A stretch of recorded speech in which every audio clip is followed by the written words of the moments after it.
Pretty sure Andy gets it and just rejects it. But like, he's like, nah, I'm watching my cholesterol. Yeah, I'm not trying to pull a Rex Ryan. That lat band looking kind of stretched out, buddy. Coordinate that. But anyway, like, my issue with this rule, with the bullshit rule they were trying, is we've seen this in the workplace. It's probably happened to you at your job, like past jobs. Like, that's a bullshit premise. You're just going in and, like, all the white people who apply, scot-free, no pressure whatsoever. They can have no fucking talent, show up and just get it because they're a good fit, which is code word for I'm comfortable around you because you're another white person. That's what it really means. Because if... Well, like, I mean, to your point, it's the things... It's never the reverse. It's the things that we value in society, in, like, popular culture. Like, we value fucking strong, masculine, white traits. And so those people... I don't value that shit. The people in power do, because why? Those people in power are those people, which, to your point, they're comfortable around them. But I'm just saying, you know, other people who aren't like them are stronger in other areas of their personality. You know, maybe they're not the strongest handshake or the loudest voice in the room, but that doesn't mean that they're not going to bring something totally different and totally better than you expected to the position, and not only do what that white man can do, but also do it better. Which is usually the case when it's a fair playing field, just saying. But when you break it down, it really comes down to this. And my mom taught me this. I've seen it in life. The best person for the job usually never gets the job. Can we just be honest? Like, middle management is like the perfect example of a bunch of useless ass people who literally can't do, like, they're lifetime lifers at a job or whatever. And they either hold people back or elevate people who they want. And that's what that rule... I agree with you. That's what the problem with that rule. I agree with you. It feeds into that same energy. I agree with you, though, but at the same time, that, one, is a skill, people-pleasing, and two, something I have no interest in. So that's what I'm saying. If those people you can be a cockroach, but you don't want to be. If those people can do that, more power to them. Like, to me, you're also getting paid for that. You're getting paid to be in that vacuum between two things where you can never win, and you're just constantly treading water between a rock and a hard place. The people you manage and the people who manage you. Yeah, just bouncing between that, and that's a skill. Like, that's a skill. That's something I want to do. That's a dirty job. Some people handle it with grace and morality, and other people don't. Yeah, exactly. And that's my issue. But my issue is the NFL. But the people who are in the position to handle that sort of politicking are the people who have worked with other people that maybe didn't come up with everything, and are highly adaptive and have, you know, a high emotional EQ. So, yeah. Basically, what I'm saying is, no offense, this is not personal to anybody, but yeah, white middle managers suck. Sorry. I mean, chances are you work with a Karen at your job. Oops, did I say that? There's probably a Chad there too. And they probably, before you open your mouth, if you were black, they probably thought you were Maurice. And they probably thought Pete was a Hector. I'm kidding. Wow. I'm kidding.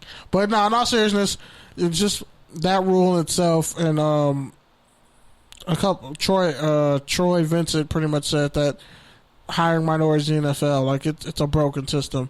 And it really is. Because if most of the people who play your sport are black, and most of the people on your Hall of Fame are black, but none of them are actually reflected in decision-making or, you know, high-ranking coaching issues, that's kind of a problem. That's my issue when I see a lot of men who are women's basketball coaches over women who are totally qualified to coach women, but then I don't see women coaching men's basketball at high levels. But anyway, that's a whole nother story for a whole nother time. Shout out to Hoops Talk. They be handling that. All right. Well, on a much less convoluted note, Can I get some cheers? Can I get a happy sound, please? Wow. Okay. Now you just gave me more gunshots. No, now that I've cleared the air, now that I've cleared the room, start in a positive place. See how that works? Oh, you shouldn't have cut it short. You should have let it keep going. Shout out to Aldon Smith, man. Officially, finally getting reinstated. Hasn't played since the 2015 season, I think they said. 2015 or 2016 season. Man looks ready. He's back. He's cleared. He's got his life together. School is in session. Shout out to him, man. I think he's one of those players where if he just has things that you can't teach, and if he's even 80% of that, he's still going to be a really good contributor, if not a starter. So the Cowboys have a chance of getting themselves a steal, and they really need it because they had some turnover on that D-line and also just overall their defensive staff. So, and honestly, I mean, the defense, was up and down, but I don't think they were the problem. I don't know what the problem was in Dallas. I mean, I think it was the coaching, Cowboys. Right? That's the problem. They're the Cowboys. Yeah, something like that. But yeah, man. So just shout out to Aldon Smith. Finally, a good note in that. If you've been following me or this show, I've been advocating for him for a minute. I'm glad that he didn't just go to the wayside, and I'm glad that somebody is giving him a chance to turn his life around. And now he's gonna open up a can of whoop ass on opposing offensive tackles. Because, honestly, he was really underrated, even when he was with the 49ers. Some of the things he did as a young player. Doing, grown man stuff. Yeah. He was playing in front of Justin Smith, so that helped a lot. But that was just, the bare minimum of his ability. He was getting that off ability alone and not necessarily, refined NFL coaching and technique. So now that his mental's together, you don't lose talent like that. And he's probably more patient. That's crazy to think about. Is that 49ers defense was honestly probably better than the Ravens defense. Arguably, yes. A young Aldon Smith over a young Terrell Suggs, I'm taking a young Aldon Smith. Terrell Suggs wasn't even that young. He was prime Terrell Suggs. But I'm saying, if you could take Terrell Suggs at his peak, it's still not better than Aldon Terrell Smith. Suggs was doing those some first shit 2 years too as a young player. Oh, he was, but he came onto the scene too. Didn't Aldon Smith have 20 sacks? Yeah, he did. Some crazy shit, in his 19. Second year in the league? Yeah. That's freakish. Yeah, that is freakish. But yeah, Suggs is top 5 all-time pass rusher in my opinion. Damn, low-key, that 49ers defense is probably a really great defense that never won it. They really are. Patrick Willis and Navarro Bowman played Hall of Fame linebackers. I think Willis is a Hall of Famer. That whole D-line was deep.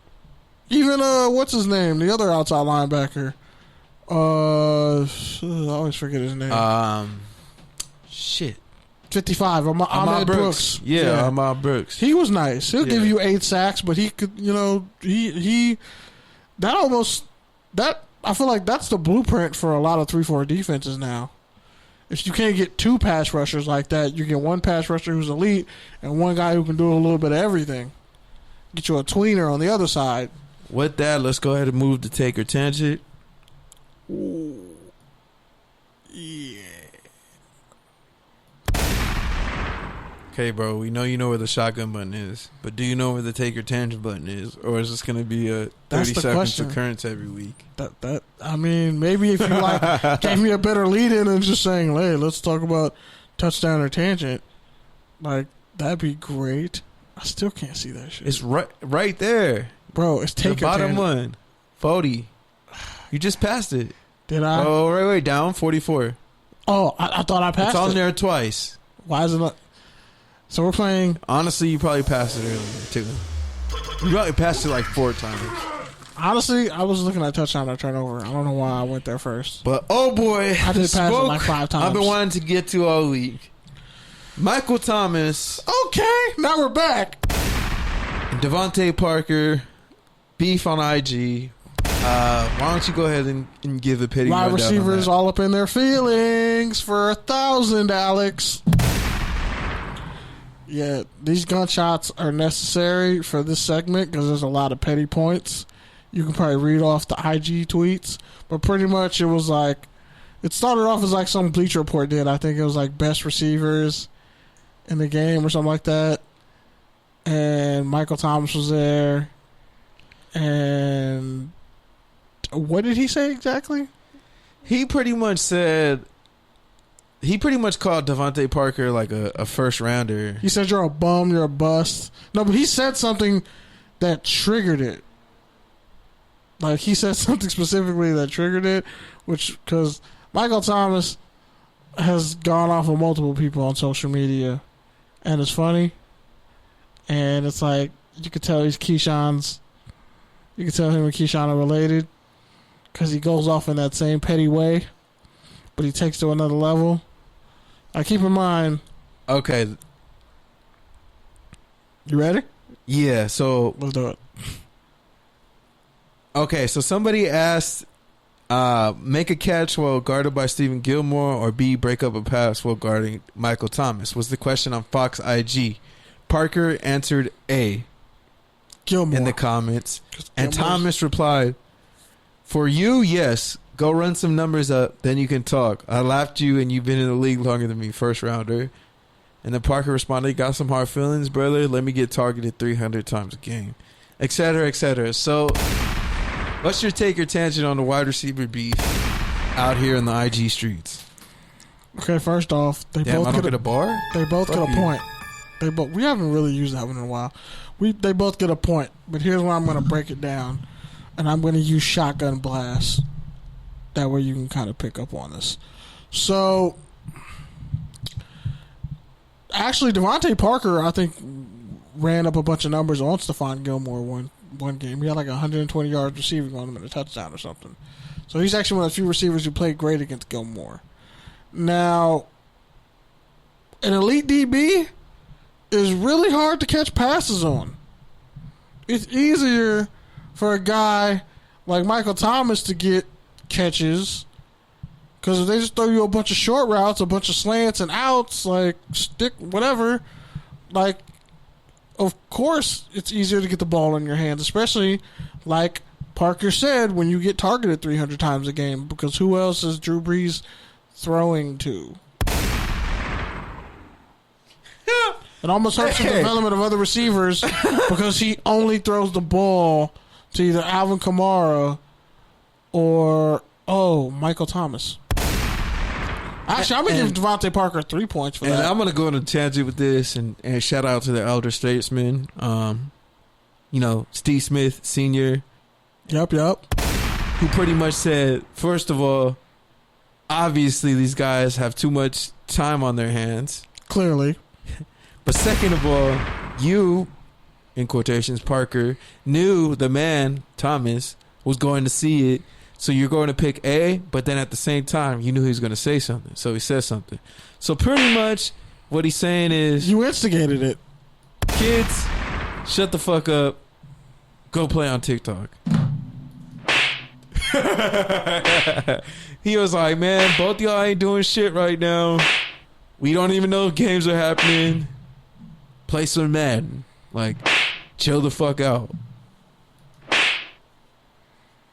That's what